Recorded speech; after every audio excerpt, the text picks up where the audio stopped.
tonight I'm going to forge in a clip point. I'll show you how. There's a couple other things in there I'm heat treating.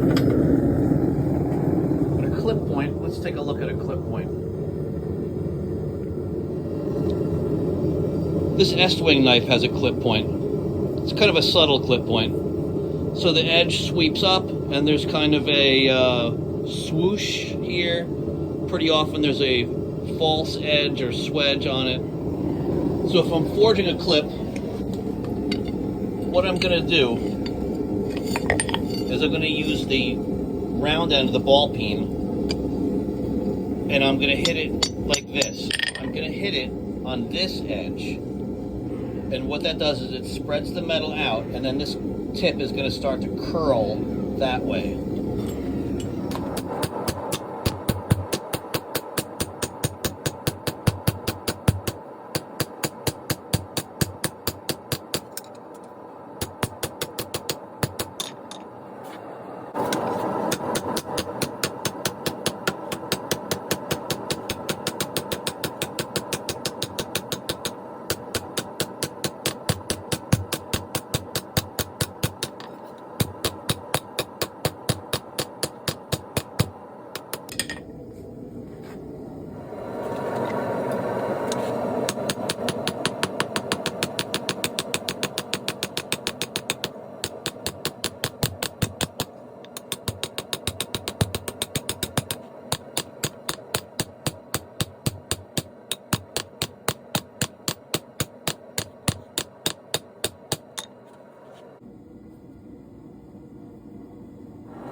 The rest I'm going to do on the grinder.